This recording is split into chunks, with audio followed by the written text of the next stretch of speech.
সময়ের কসম দ্বারা আল্লাহ সুবহানাহু ওয়া তাআলা কি বুঝাতে চাইলেন? প্রখ্যাত মুফাসসির ইমাম রাজি রাহিমাহুল্লাহ তিনি বলছেন, আমি প্রত্যেকটা সূরার আয়াতের তাফসির লিখলাম, কিন্তু আসরের ব্যাখ্যা আমি লিখতে পারছি না। আল্লাহ সময়ের কসম কেন খেলেন? তিনি বিগত এক বিদ্বানের উদ্ধৃতি তখন দিলেন। বিদ্বান লোকটি আপনার এই এলাকা দিয়ে যাওয়ার সময়তে দেখলো এক বরফ বিক্রেতা বরফ বিক্রি করছে আর বলছে, ইরহামু মাইয়াযুবু রাসু মালিহি, তোমরা ওই ব্যক্তির উপরে রহম করো যার পুঁজি গলে যায়। তখন এই বিদ্বান লোক বলছে, হাজা মানা সূরাতুল আসরে, হ্যাঁ আমি এখন সূরা আসরের ব্যাখ্যা পেয়ে গেছি। কেন? বরফ বিক্রেতার পুঁজি গলে যাচ্ছে, মানে বরফ বিক্রেতার টাকাটা ইনভেস্ট করেছে বরফের ভিতরে, বরফটা বাষ্প আকারে গলে পানি হয়ে যাচ্ছে। তাই তো বরফ বিক্রেতা বলছে যে বরফটা পানি হওয়ার পূর্বেই কিনে নাও, বরফ গলে গেলে তো কেউ নিবে না, কাজে আমার পুঁজিটা গলে যাচ্ছে, গলে যাওয়ার পূর্বেই তোমরা কিনে নাও, তাহলে আমি লাভবান হব। আর যদি বরফটা গলে পানি হয়ে যায় আমি ক্ষতিগ্রস্ত হব। তখন এই বিদ্বান বলছে, হ্যাঁ আসরের ব্যাখ্যা পেয়ে গেছি। আল্লাহ সুবহানাহু ওয়া তাআলা প্রত্যেকটা মানুষকে যেই সময় দিয়েছে সেই সময়টার নাম হচ্ছে জীবন, হায়াত। আপনি যখন মাতৃগর্ভে 4 মাস 10 দিন ছিলেন, সেই দিন আল্লাহ আপনার তাকদিরে 70 বছর লিখে দিয়েছিল। পৃথিবীতে মায়ের পেট থেকে পড়ার সাথে সাথে ঘড়ির 1 সেকেন্ড চলে গেল, মানে 70 বছর থেকে 1 সেকেন্ড গলে গেল। ঘড়ির 1 সেকেন্ড 60 সেকেন্ড, 1 মিনিট 60 মিনিট, 12 ঘন্টা 24 ঘন্টা, 1 দিন, 1 সপ্তাহ, 1 বছর, 12 বছর। দিন যত যায় বরফ যেভাবে গলে যায় মানুষের জীবন গলে যাচ্ছে। বরফ গলার পূর্বেই বরফ বিক্রেতা বরফ বিক্রি করতে পারলে যদি যেমন লাভবান হবে, ঠিক আপনার এই জীবনটা শেষ হওয়ার পূর্বেই যদি ঈমান আমল আর হকের দাওয়াত আর ধৈর্য ধারণ করতে পারেন আপনিও লাভবান হবেন। কিন্তু আপনার জীবন গলে যাচ্ছে, আপনি ঈমান আনেননি, আমল করেন না, আপনি খারাপ আমল করছেন, মদের আড্ডাতে আছেন, বিড়ি সিগারেট জর্দা ইয়াবা গুল ভক্ষণ করেন, আপনি মুসলিম পরিবারে জন্ম, এখনো সালাত আদায় করেন না, আপনি মুসলিম অথচ আপনার সিয়াম পালনের ধারে কাছে নেই, আপনার মেয়ে আপনার স্ত্রী পর্দা করে না, আপনি গীবতের আড্ডাতে আছেন, আপনি জুয়ার আড্ডাতে আছেন, আপনি ঘুষের আড্ডাতে আছেন, আপনি সুদের ব্যবসাতে আছেন, আপনার হালাল হারাম বিবেচনা নেই। এই তুচ্ছ 70 বছরকে প্রাধান্য দিতে গিয়ে আপনি হারাম ভক্ষণ করছেন, অথচ এই জীবন দিন যত যাচ্ছে গলে যাচ্ছে। অথচ বুদ্ধিমানের কাজ যারা এই জীবন থাকতেই খারাপ কাজগুলিকে পায়ের নিচে কবর দিয়ে ভালো ভালো আমল করবে, এরাই বুদ্ধিমানের কাজ। বলছিলাম এরাই বুদ্ধিমান। আব্দুল্লাহ বিন ওমর রাদিয়াল্লাহু আনহু বলছেন, রাসূল সাল্লাল্লাহু আলাইহি ওয়াসাল্লামের সাথে আমি কুনতুমা রাসূলিল্লাহ সাল্লাল্লাহু আলাইহি ওয়াসাল্লাম, আমি একদা রাসূল সাল্লাল্লাহু আলাইহি ওয়াসাল্লামের সাথে বসেছিলাম। ফাজাহু রাজুলুম মিনাল আনসার, আনসার গোত্রের এক ব্যক্তি এসে ফাসাল্লাম আলান নবী সাল্লাল্লাহু আলাইহি ওয়াসাল্লাম, আমাদের নবীকে সালাম করলেন। এরপরে বললেন, ইয়া রাসূলুল্লাহ আইউল মুমিনিনা আফদাল, শ্রেষ্ঠ মুমিনকে, উত্তম মুমিনকে? তিনি বললেন, আহসানুহুম খুলুকান, যার চরিত্র ভালো সে উত্তম মুমিন। এরপরে বললেন, আইউল মুমিনিনা আকিয়াসু, সবচাইতে বুদ্ধিমান মুমিনকে, সবচাইতে জ্ঞানী মুমিনকে? তখন বলছে, আকসারুহুম লিল মাউতি যিকরান, যে ব্যক্তি বেশি বেশি মৃত্যুকে স্মরণ করে, যে ব্যক্তিটা বলে আমার যে কোনো সময় মৃত্যু আসতে পারে, যে ব্যক্তি বেশি বেশি মরণকে স্মরণ করে, যে ব্যক্তি বেশি বেশি মরণকে স্মরণ করে, ওয়াসাহুম লামা বাদাহু ইস্তিদাদান, আর যে ব্যক্তি মৃত্যুর জন্য প্রস্তুতি নেয়। মৃত্যুর জন্য প্রস্তুতি মানে আপনি দুনিয়াতে প্রস্তুতি নিচ্ছেন, থাকবেন, ভালো বাড়ি করেছেন, চলবেন, ভালো গাড়ি কিনেছেন, যাতে শীত না লাগে শীতের কাপড় কিনেছেন, দুনিয়াতে কয়েক মাস টিকবেন, শীতকালে যেন শীত না লাগে তাই আপনি শীতের চাদর গায়ে দিয়েছেন। আপনি ঢাকাতে 4 মাস থাকবেন, তাই 1 লক্ষ টাকা, 50 কেজি চাউল, ওষুধপত্র, পোশাক আশাক নিয়ে গেছেন, ঘর ভাড়ার জন্য 50,000 টাকা নিয়ে গেছেন। 4 মাস থাকবেন তাই এত প্রস্তুতি। দুনিয়াতে শীতকালে শীত কাটাবেন তাই আপনার এত প্রস্তুতি, শরীরে লোশন মাখতে হবে, ঠোঁটে আপনার ভ্যাসলিন দিতে হবে, শরীরে সরিষার তেল মালিশ করতে হবে, এগুলি দুনিয়াবি প্রস্তুতি। ভালো চাকরি করতে হবে, ভালো বাড়ি করতে হবে, সুন্দরী স্ত্রীকে, সুন্দরী নারীকে বিবাহ করতে হবে, বড় ব্যবসা করতে হবে। আপনার দুনিয়াতে টিকার জন্য এত প্রস্তুতি। এই দুনিয়ার এই প্রস্তুতি নিতে নিতে জীবন শেষ হয়ে যাচ্ছে। এরা হলো বোকা মানুষ। দুনিয়াতে বাঁচার জন্য যতটুকুন প্রয়োজন ততটুকুন করেন, তবে দুনিয়াকে প্রাধান্য দিতে গিয়ে কবরকে ভুলে যায়েন না, বিচারের মাঠকে ভুলে যায়েন না। আপনি শোনেন, ওই ব্যক্তি বিচক্ষণ বুদ্ধিমান যে কবরে যাওয়ার জন্য পাথেও জোগাড় করে। যেমন আপনি দুনিয়াতে টিকার জন্য গাড়ি বাড়ি করছেন, আর বুদ্ধিমান মানুষ কবরে থাকার জন্য সালাত সিয়াম আদায় করবে। সালাত সিয়াম হজ যাকাত ঈমান আমল এগুলি কবরের পাথেও। যেই পরকালে আপনার সীমা নেই বয়সের, অনন্তকাল থাকবেন। সবচেয়ে গাধাইতর মানুষ তারাই যারা মাত্র 60, 70, 80, 90 বছর জীবনকে প্রাধান্য দিতে গিয়ে হারামখোর হয়ে গেছে।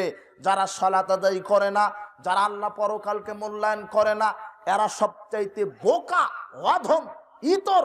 আর সবচাইতে বুদ্ধিমান বিবেকবান মানুষ সে যে মনে করে দুনিয়াকে মুসাফির খানা, এসেছি কয়েকদিনের জন্য, চলে যেতে হবে আসল ঠিকানায়। মুমিনের আসল ঠিকানা দুনিয়া নয়, মুমিনের আসল ঠিকানা জান্নাত, পরকাল। বলছিলাম, এই জন্য মুমিন ব্যক্তি ওই ব্যক্তি বিচক্ষণ জ্ঞানী মানুষ যে পরকালের জন্য পাথেয় সংগ্রহ করে। আলী রাদিয়াল্লাহু আনহু বলছেন, আর তাহালাতি দুনিয়া মুদবিরাতান, পৃথিবীর মানুষ শোনো, দুনিয়া তোমাদেরকে পিঠ প্রদর্শন করে, পৃষ্ঠ প্রদর্শন করে চলে যাচ্ছে। আমরা ছোটবেলাতে যখন নদীতে গোসল করতে নেমেছিলাম, তখন আমরা পানি হাত দিয়ে খামচিয়ে ধরতাম। যতই পানিটা হাত দিয়ে খামচিয়ে ধরতে চাই, পানি ধরতে পারি না, পানি আঙুল ভেদ করে খেয়ানত করে চলে যায়। আপনি যতই চেষ্টা করেন এক লোকমা পানি হাত দিয়ে ধরবেন, আপনি পারবেন না, আপনার আঙুল ভেদ করে চলে যাবে। এই বোকা শ্রেণীর এক শ্রেণীর পুঁজিবাদী, এই পেট পূজারী, এই বস্তুবাদীরা, এরা দুনিয়াকে ধরার চেষ্টা করছে। দুনিয়াকে যতই আপনি ধরার চেষ্টা করেন, দুনিয়া আপনাকে ফাঁকি দিয়ে চলে যাবে, দুনিয়া আপনি ধরতে পারবেন না। তার প্রমাণ কারুন। কারুনের অর্থ সম্পদ এত বেশি ছিল, কয়েক দল লোকের প্রয়োজন হতো তার ইন্ডাস্ট্রির চাবি বহন করতে। হাজার হাজার লক্ষ হাজারো কোটি টাকার মালিক ছিল কারুন। যখন কারুনের প্রতিবেশী বলল, তুমি তো লক্ষ কোটিপতি ধনী মানুষ, আল্লাহ রাস্তাতে খরচ করো, তখন কারুন বলছে, জি না, আমার 1000 কোটি টাকা আমি ইনকাম করেছি নিজস্ব ক্ষমতায়। তখন আল্লাহ বরদাস্ত করতে পারলেন না, কারুনকে একেবারে মাটির নিচে ডুবিয়ে দিলেন। কারুন ধ্বংস হয়ে গেছে, হাজার লক্ষ কোটি টাকা ব্যাংক ব্যালেন্সে পড়ে আছে, তার কোনো উপকার হয়নি। যদি মনে করেন অর্থ সম্পদ ইনকাম করার সফলতা, কারুনের দিকে দেখেন, কারুন সফল হতে পারেনি। যদি মনে করেন এমপি মন্ত্রী পদবি লাভ করা সফলতা, তাহলে আপনি হামান কামান ফেরাউনের দিকে দেখেন, তারা সফল হতে পারেনি। সফলকে ফামান যুহজিয়া আনিন নার ওয়াদখিলাল জান্নাহ, যাকে আল্লাহ জাহান্নাম থেকে বিরত রেখেছে, বাঁচিয়ে রেখেছে, আর জান্নাতে প্রবেশ করাবে, ফাকাত ফাজ, সেই সফল। যার পরকাল ভালো হবে সেই সফল। দুনিয়া ভালো ভালো নয়, পরকাল যার ভালো সেই সফল মানুষ। বলছিলাম, আলী রাদিয়াল্লাহু আনহু বলছেন, দুনিয়া মানুষকে ফাঁকি দিয়ে চলে যাচ্ছে। দুনিয়া আপনি যতই ধরার চেষ্টা করেন, দুনিয়াতে বাঁচার জন্য হালাল হারাম দেখছেন না, বাড়ি গাড়ি করতে হবে, ছেলে মেয়েকে স্ত্রীকে খুশি করতে হবে, স্ত্রী ছেলে মেয়েকে খুশি করার জন্য চুরি ডাকাত দুর্নীতি সুদ ঘুষ খাচ্ছেন, অথচ বিচার মাঠে এই স্ত্রী এই ছেলে মেয়ে আপনার 5 পয়সা উপকারে আসবে না, আপনার বিরোধিতা করবে, আপনার 5 পয়সা উপকার দিবে না। বিচার মাঠে আপনার উপকারে আসবে ঈমান আর আমল। কিন্তু যেই ঈমান আমলকে কবর দিয়ে দুনিয়াকে পূজা করতে ব্যস্ত হয়ে পড়েছেন, এই দুনিয়া আপনার পরকালে জাহান্নামে নিয়ে যাওয়া ছাড়া কোনো কাজে দিবে না। কাজেই পরকালের জন্য পাথেয় সংগ্রহ করেন। বলছিলাম, ওয়ারতাহালাতিল আখিরাতু মুকবিলাতান, আখিরাত সামনের দিকে ধেয়ে আসছে, আখিরাত চলে আসছে সামনের দিকে। ওয়ালিকুল্লি মিনহুমা বানুন, প্রত্যেকটা জগতেরই সন্তানাদি আছে। দুনিয়ার পূজারী যারা, এরা দুনিয়ার সন্তান। আখেরাতের পূজারী যারা, আখেরাতের সন্তান। ফাইনাল ইয়ামা আমাললা হিসাব অগাদান হিসাবলা আমাল। আলী রাদিয়াল্লাহু আনহু বলছেন, আজকে আমল করার দিন, এখানে কোনো হিসাব হবে না। আগামীকাল হিসাব দেওয়ার দিন, আগামীকাল কোনো আমল চলবে না। অত্র হাদিসে একটা সূক্ষ্ম কথা লুকোনো আছে, যে আলী রাদিয়াল্লাহু আনহু বলছেন আজকে আমল করার দিন, আগামীকাল হিসাবের দিন। মানে আজকে দুনিয়া, আগামীকাল পরকাল। এখানে সময়ে নিলেন না। মানে এখন বসে আছেন আপনি, এটা দুনিয়া, মরণ হওয়ার সাথে সাথে আপনার জন্য পরকাল। আজকে দুনিয়াতে আছেন, যখন আত্মাটা বের হয়ে যাবে তখন কোথায় থাকবেন? পরকাল। আজকে দুনিয়া, আগামীকাল কি? পরকাল। 1 সেকেন্ডের মধ্যে দুনিয়া থেকে আখেরাতে যাওয়া যায়, 1 সেকেন্ড লাগবেই না। এই জন্য আলী রাদিয়াল্লাহু আনহু বলছেন আজকে দুনিয়া, আগামীকাল পরকাল। তাই আজকে আমল করার দিন, এখানে আল্লাহ হিসাব নেবেন না। আপনি যতই পাপ করেন আল্লাহ বলবেন না হিসাব দে, বলবে না। আপনি যতই আমলে সলে করেন পুরস্কারও দিবে না। আমল খারাপ হওয়ার প্রতিদান দিবে জাহান্নাম পরকালে, আর ভালো আমলের প্রতিদান জান্নাত দিবেন পরকালে।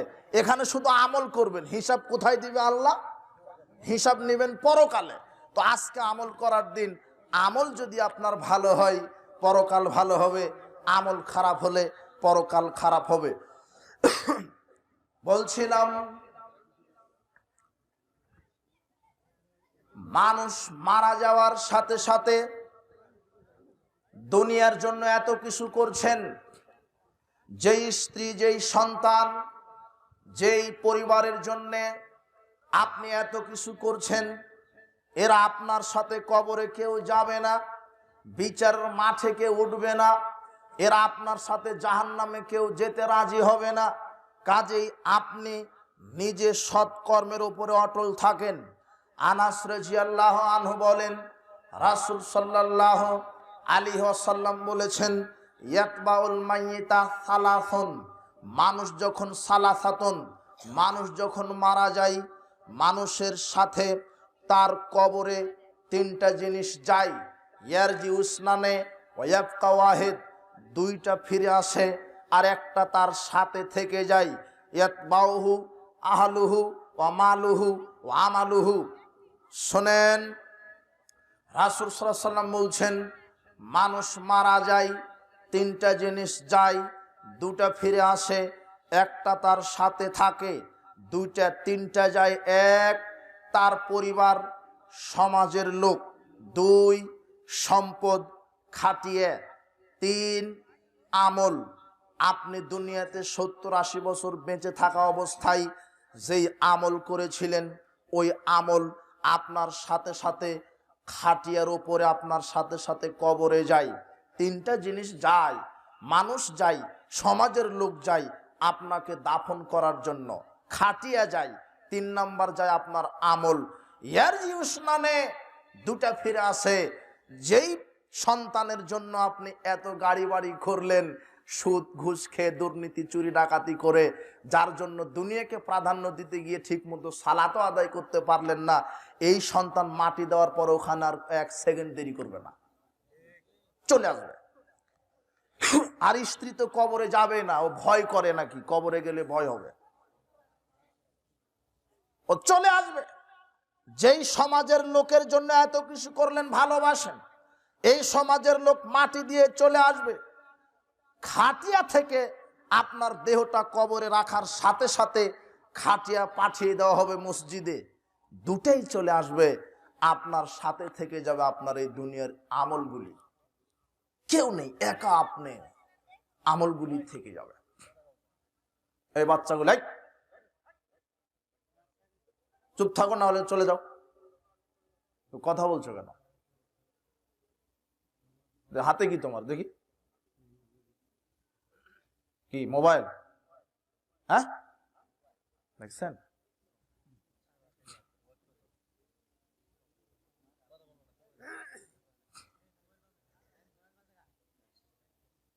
ওর হাতে যে বাপ মা মোবাইল দিছে, তারাও কুকুর শিকাল, মানুষই নয় একেবারে, খায় পায়খানা করে আর দিন কাটায় এরা। বাপ বেটা স্ত্রী মেয়ে সবাই খালি খায় আর পায়খানা করে, কোনো জ্ঞান নেই।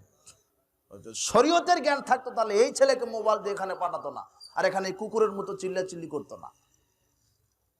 পিতা সন্তানকে বলবে, আব্বু যেখানে যাবা চুপ করে বসে থাকো, ভদ্রতার সাথে বসে থাকো, বেশি কথা বলো না, বড়দেরকে সালাম দিও, ছোটদেরকে স্নেহ করো, জেনার নিকটে যেও না, গান বাজনা শ্রবণ করো না। এগুলি হলো পিতা মাতার পক্ষ থেকে সন্তানের উপর উপদেশ। আর দেখেন মোবাইল দিয়ে ছেড়ে দিয়েছে, না বুঝেননি মনে হয়, আর ওর মা ওখানে বসে দিয়ে গীবত করছে। এই সবই একই, সমাজ ব্যবস্থাটা এখন জন্তু জানোয়ারের মতো হয়ে গেছে।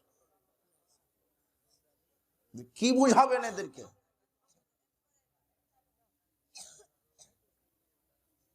বলছিলাম আপনার সাথে যাবে, আপনার সাথে কবর, কবরে যাবে আপনার সাথে তিনটা জিনিস: সম্পদ, সমাজের লোক, আমল। সম্পদ, সমাজের লোক ফিরে আসবে, থেকে যাবে আপনার সাথে আমল। এই আমলটা থেকে কি করবে? বারা বিন আজেব রাদিয়াল্লাহু আনহু বলেন, রাসূল সাল্লাল্লাহু আলাইহি ওয়াসাল্লাম বলেছেন, ফাতুআদু রূহুহু ফি জাসাদিহি, যখন মানুষকে কবরে রাখা হয় রূহটা তার দেহে ফেরত পাঠানো হয়। আতাহু মালাকানে, দুইজন ফেরেশতা চলে আসে, ফায়ুজলিসানিহি, তাকে উঠিয়ে বসাই, ফায়াকুলানে লাহু, তাকে জিজ্ঞাসা করে, মান রব্বুকা, তোমার প্রতিপালক কে? ফামাল মোমেন, যদি কবরবাসী মোমিন হয় তখন বলে রব্বি আল্লাহ, আমার প্রতিপালক আল্লাহ। এরপরে দ্বিতীয় প্রশ্ন করা হয়, মা দিনুকা, তোমার দিন কি? সে বলে দিন আল ইসলাম, আমার দিন ইসলাম।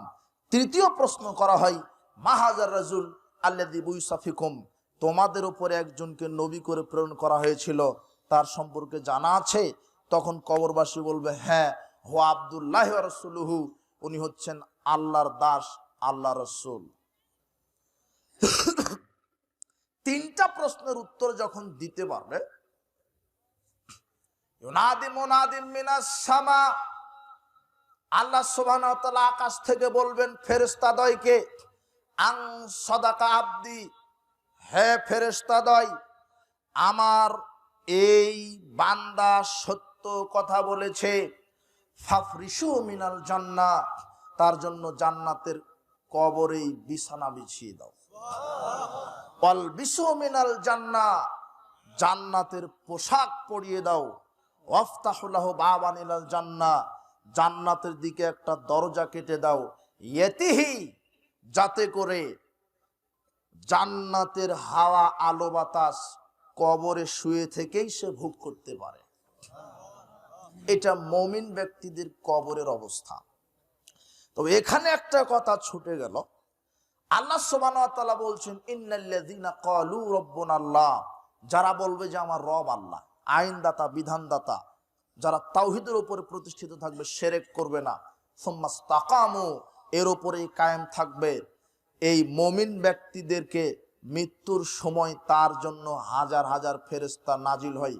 তাতানাজ্জালু আলাইহিমুল মালাইকা, আল্লাহ বলেন মুমিন ব্যক্তির জান যখন মালাকুল মউত কবজ করবেন, তখন হাজার হাজার লক্ষ লক্ষ ফেরেশতা আকাশ থেকে পাঠিয়ে দেয়, নাজিল হয়, তারা এসব শিরুবিল জান্নাহ, এই ব্যক্তিকে জান্নাতের সুসংবাদ দিতে থাকে। মুমিন ব্যক্তিকে দুনিয়াতেই জান্নাতের সুসংবাদ দিতে থাকে।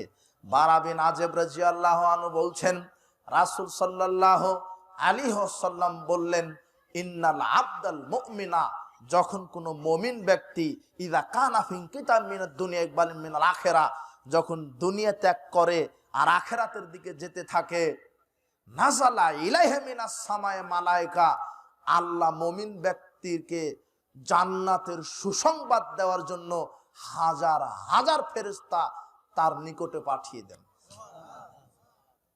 বিজুল উজুহ, এই ফেরেশতাদের চেহারা উজ্জ্বল, কান্না উজুহামুশ শামস, যেন এই ফেরেশতাদের চেহারা একেবারে আলোকিত সূর্যের মতো।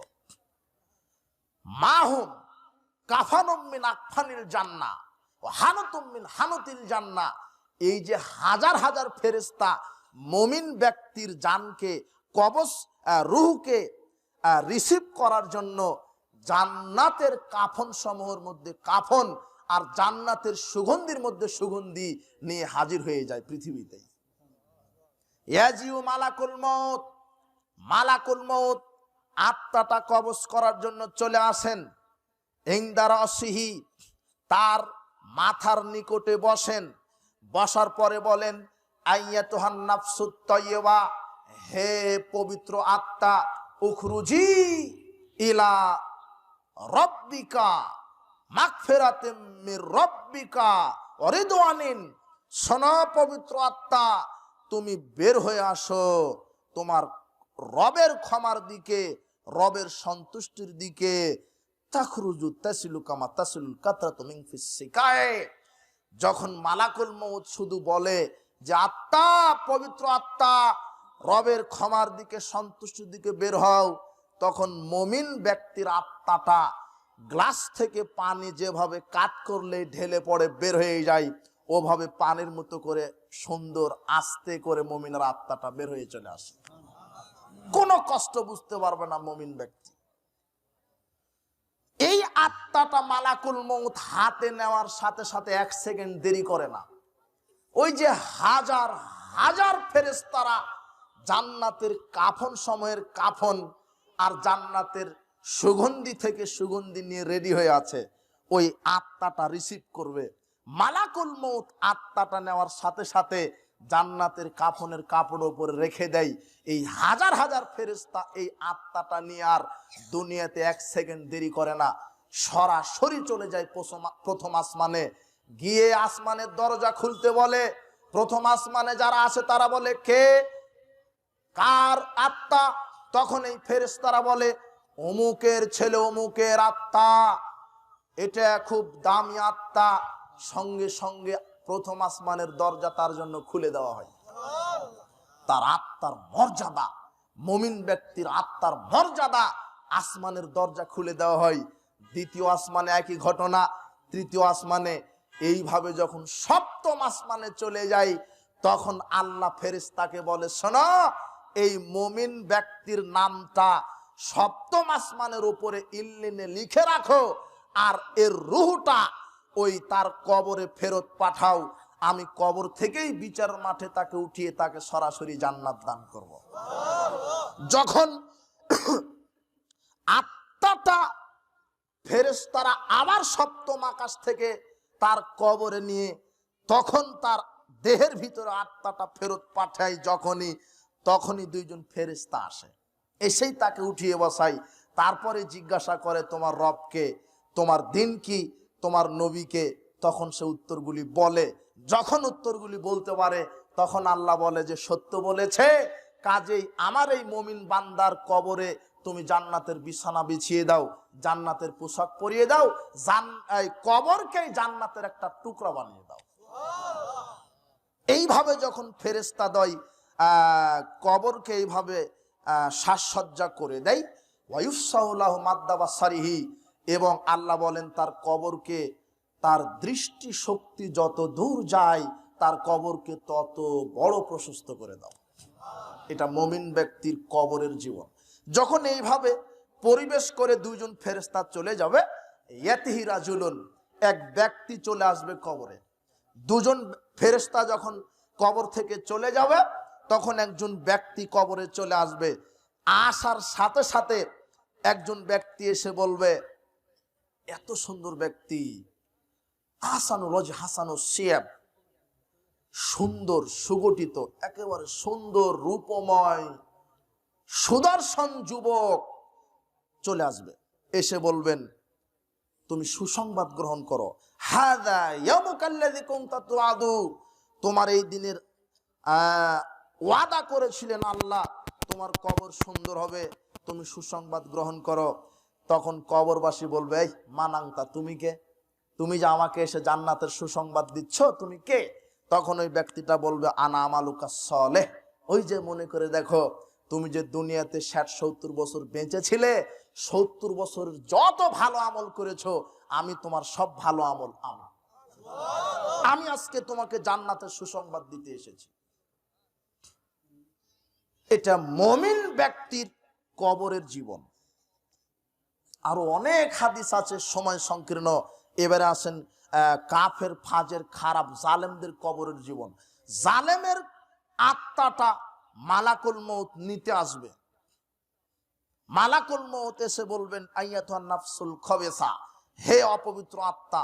এই জালেমের আত্মা, পাপী যারা, ভালো কাজ যারা করেনি, যারা হারামখোর, বেনামাজি, এদের আত্মাকে বলবে খবিস আত্মা বের হ। তখন আত্মাটা বের হতে চাইবে না, দেহের ভিতরে পালাতে থাকবে। তখন জিবরাইল, মালাকুল মউত আত্মাটাকে এভাবে ধরে, এই লোহার আংটা যেমন বস্তার উপরে দিয়ে আঁচড়ানো হয়, এইভাবে আশ্রিয়ে আত্মাটা বাহির করবে। ওই সময়তে জালেমের মৃত্যু কষ্ট সবচাইতে কঠিন হবে। এই খবিস আত্মাটা নিয়ে আর দেরি করবে না। এই আত্মাটা নেওয়ার সাথে সাথে ওই যে চটের বস্তার উপরে ওই আত্মাটা রেখে দিয়ে ফেরেশতারা এই আত্মাটাকেও আসমানে নিয়ে যেতে চাইবে। প্রথম আসমানে যাওয়ার সাথে সাথে বলা হবে, খবিস আত্মার জন্য দরজা খোলার পারমিশন নেই, একে 7 তবক জমিনের নিচে আর নাম লিখে দাও, আর এর রূহটা তার দেহে ফেরত দাও। এখন তাকে শাস্তি দেওয়া হবে। এই বলে যখন তার আত্মাটা দেহে ফেরত দেওয়া হবে, ইয়েতিমালা কানে আসওয়াদানে আজরা কানে, এবার তার কবরে 2 জন ফেরেশতা চলে আসবে।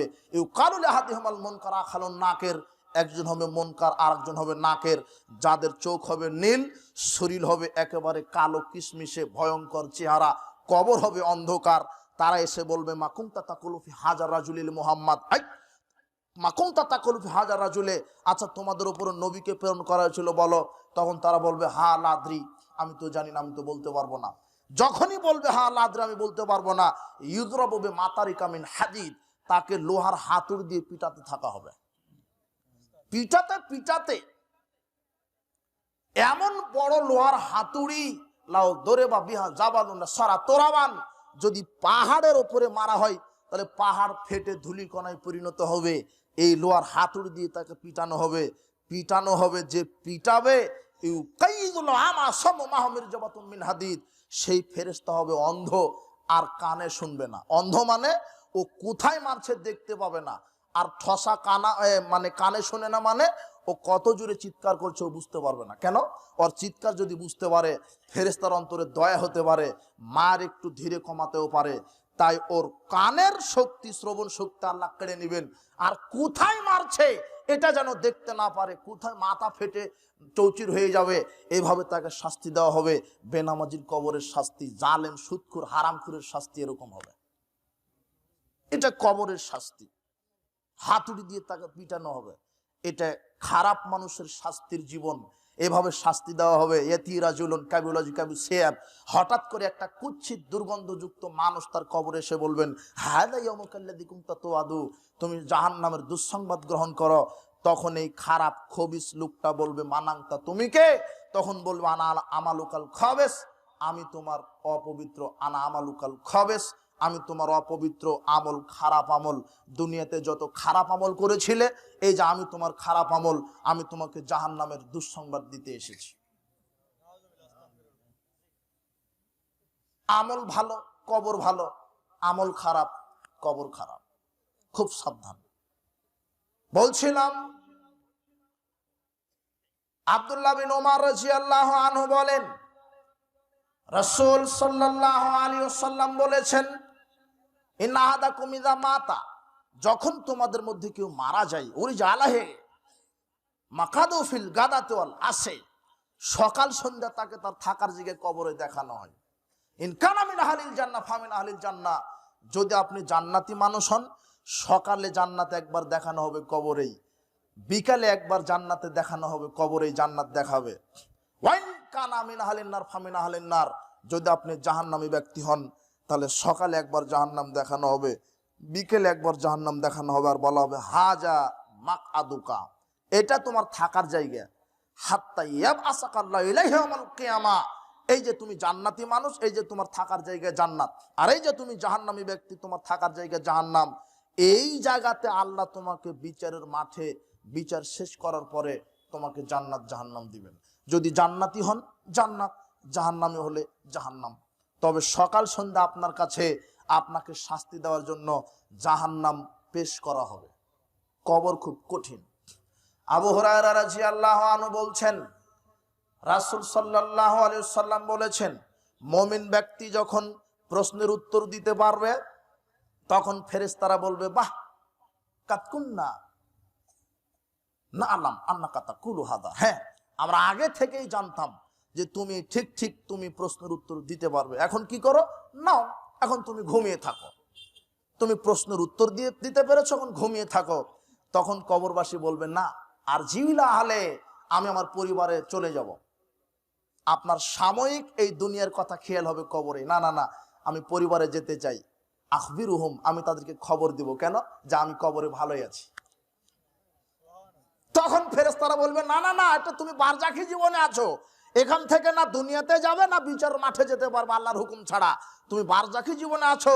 নাম কা নামাতিল আরুস, বাসর ঘরে যেমন স্বামী স্ত্রী ঘুমিয়ে যায় ক্লান্ত শরীর নিয়ে, ওইভাবে তুমি আরামায়েশে ঘুমিয়ে থাকো। আল্লাযী লা ইয়াকযুহু আলাইহি, তোমাকে যতদিন না আল্লাহ ডেকে না তুলবেন ততদিন তুমি ঘুমিয়েই থাকো। এই কবরে ঘুমিয়েই থাকবে। হঠাৎ করে যেদিন কিয়ামতের ফুৎকার দেওয়া হবে, তখন যখন কবরবাসী ঘুম থেকে উঠবে, ও মনে করবে যে আমি 10-5 মিনিট ঘুমিয়েছিলাম। আপনি যেমন 10 মিনিট ঘুমানোর পরে একজন ডেকে দিলে আপনি বিরক্ত মনে করেন, হ্যাঁ একটু আগে ঘুমালাম, এখনই ডাকতে হবে। তখন কবরবাসী বলবে যে আমি তো একটু আগেই ঘুমালাম, এখনই আমাকে ডাকতে হবে। অথচ ঘুমাচ্ছে হাজার হাজার বছর ধরে। এটা মুমিন ব্যক্তির কবর অবস্থা। আর যদি আপনার আমল খারাপ হয় তাহলে হাজার হাজার বছর ধরে কবরের শাস্তি হবে। আপনি কবরকে মূল্যায়ন করেন।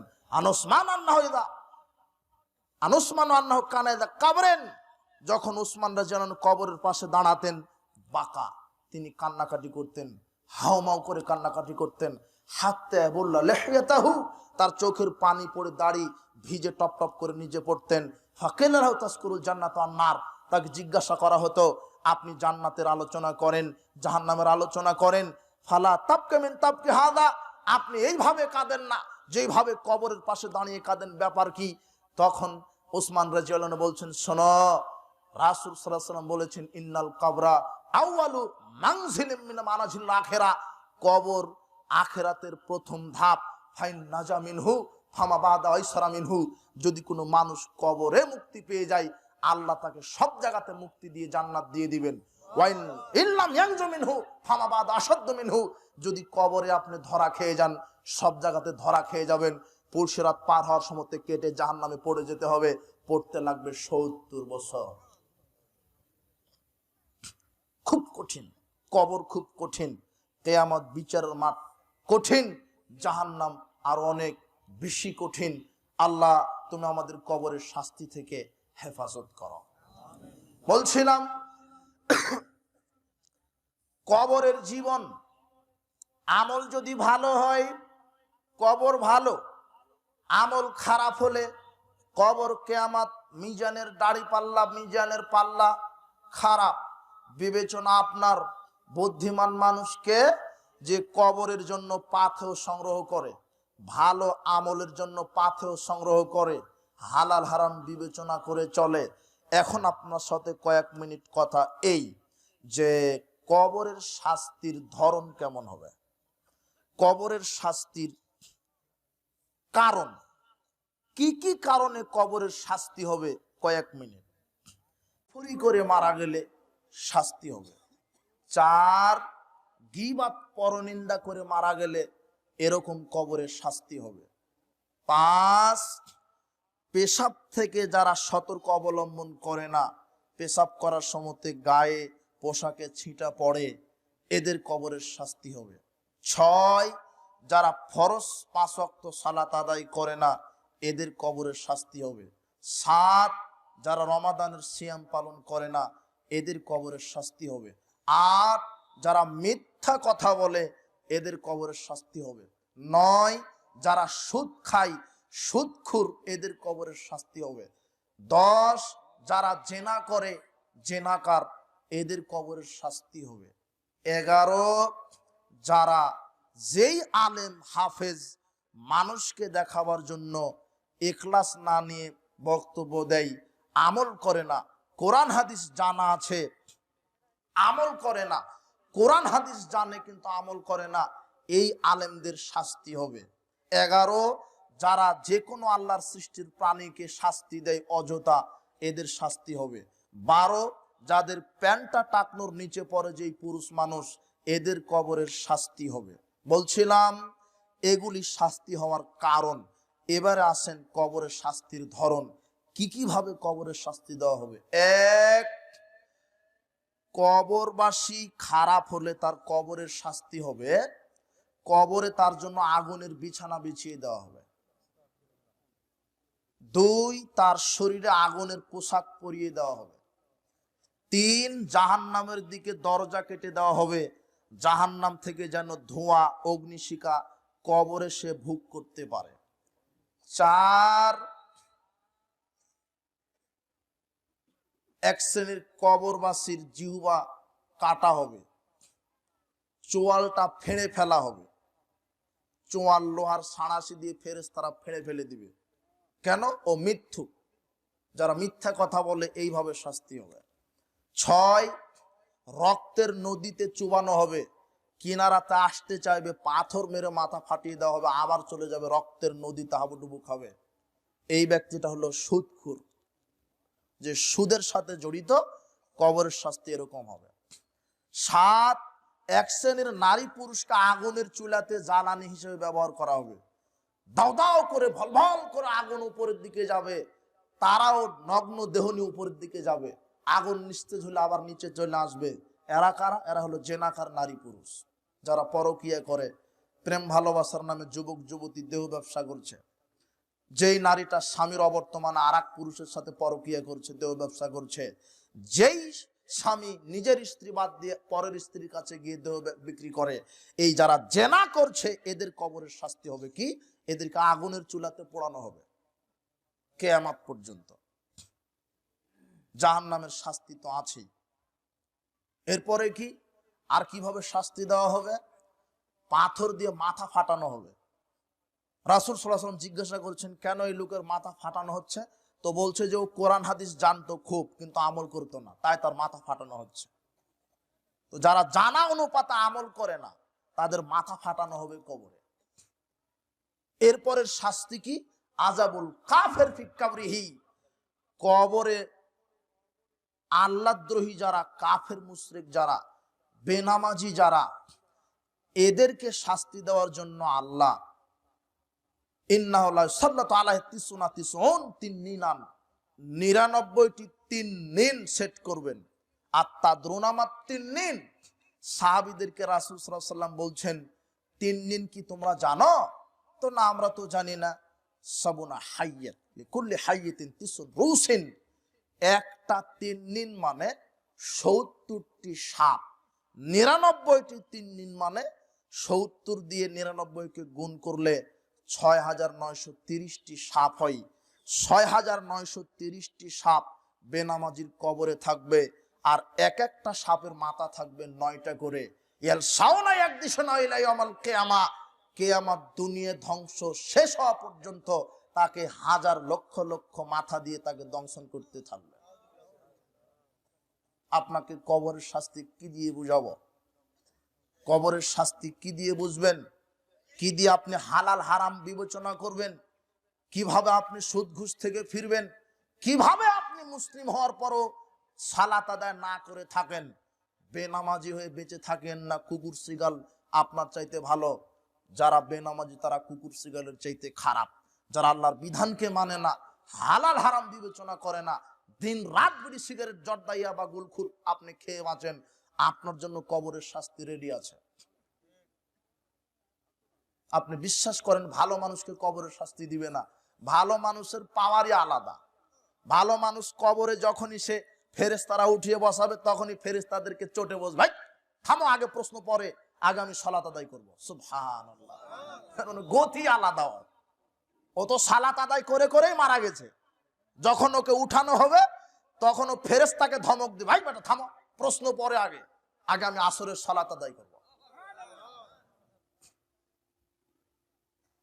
সারা পৃথিবীর সব ফেরেশতার মর্যাদা একদিকে, আর একজন মুমিন ব্যক্তির মর্যাদা একদিকে। আল্লাহর কাছে মুমিন ব্যক্তির মর্যাদা হাজার লক্ষ কোটি ফেরেশতাদের চাইতে বেশি। আর এই গাঁজা খেয়ে, বিড়ি সিগারেট খেয়ে, বেনামাজি হয়ে, ঘুষ খেয়ে ঘুরলে মুমিন কেন? তুমি শয়তানের চাইতে খারাপ। ফাজলামি করো ধর্মের সাথে, কি করে তুমি বুঝবে? ভাই যুবক শোনো, তুমি গান বাজনার আড্ডাতে থাকো, মদের আড্ডাতে থাকো, সিগারেট বিড়ি খাও, তোমার বোন বেপর্দায় চলে, তোমার মা গিবাত করে, গিবাত করলে কবরের শাস্তি হয়, বেনামাজি হয়ে মারা গেলে কবরের শাস্তি হয়। বলছিলাম কবরের শাস্তি এইভাবে হবে। এখন কয়েক মিনিট কথা কবরের শাস্তি থেকে বাঁচার উপায় কি? সৎ আমল, ভালো ভালো আমল, সালাত, সিয়াম, হজ, যাকাত, তাসবিহ, তাহলিল। আর একটা কথা আপনাকে বলছি, এমন কোন মানুষ নাই যার কবরে ফেরেশতারা যাবে না শাস্তি দেওয়ার জন্য। মুমিন ব্যক্তির কবরেও ফেরেশতা যাবে, হাতুড়ি নিয়ে মারতে যাবে, কিন্তু যেতেই দেখবে যে মুমিন ব্যক্তিকে পাহারা দিচ্ছে 5 ওয়াক্ত সালাত। সালাত বল ভাই, সাহস কত! এই লোকটা আমাকে হেফাজত করেছিল দুনিয়াতে, এই যে আমি পাহারা দিচ্ছি। আপনার সালাত, সিয়াম, হজ, যাকাত যত আমল করেছেন সব আমল আপনাকে কিয়ামত পর্যন্ত কবরে পাহারা দিতে থাকবে।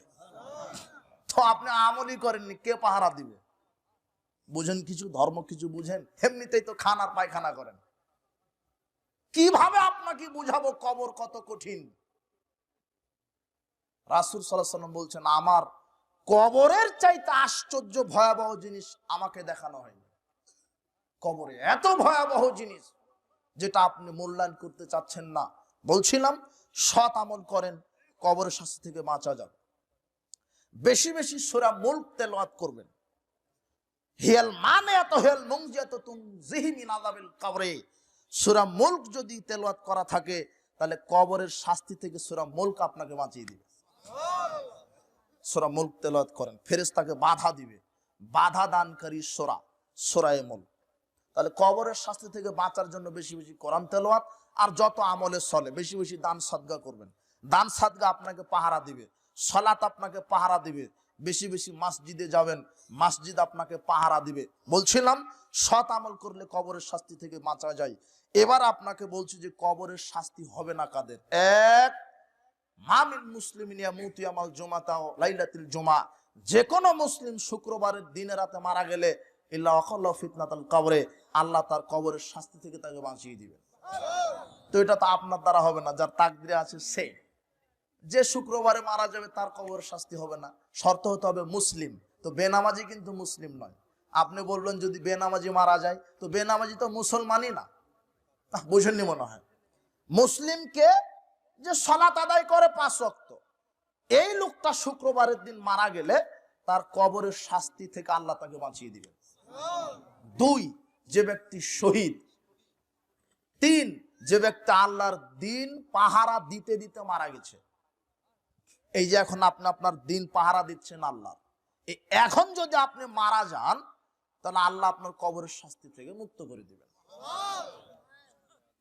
তো এখন যে আপনার ছেলেটা ওই যে মোবাইল হাতে নিয়ে ল্যাংটা মহিলা দেখছে, ও মারা গেলে আর কি হবে?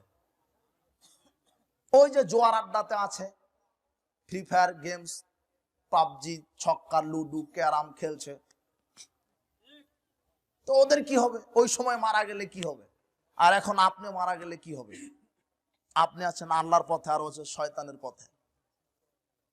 এখানে যারা এসেছেন আলহামদুলিল্লাহ ভালো। এই গ্রামের এখনো কয়েকশো লোক আছে যারা ল্যাংটা নারী টিভি নিয়ে বসে আছে বাড়িতে, এখানে আসেন। ওরা তো আর ধর্ম বুঝে না।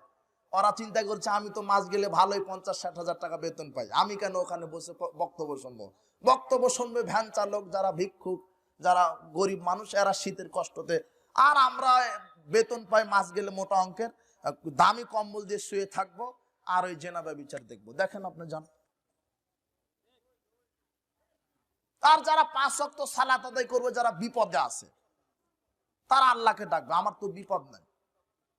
আর বোরখা পড়বে যারা গরিব ভিক্ষুক, যারা টাকা পয়সা কম, এদের বোরখা পড়তে হবে। আমি ধনী মানুষ, আমার চেহারা এত সুন্দর, ফর্সা চামড়া, আমি বোরখা পড়লে জনগণ আমার দেখবে কি? বুঝুননি মনে হয়? না হলে ওই বেটিটা সাদা চামড়া প্রকাশ করে রাস্তা দিয়ে হাঁটে কেন?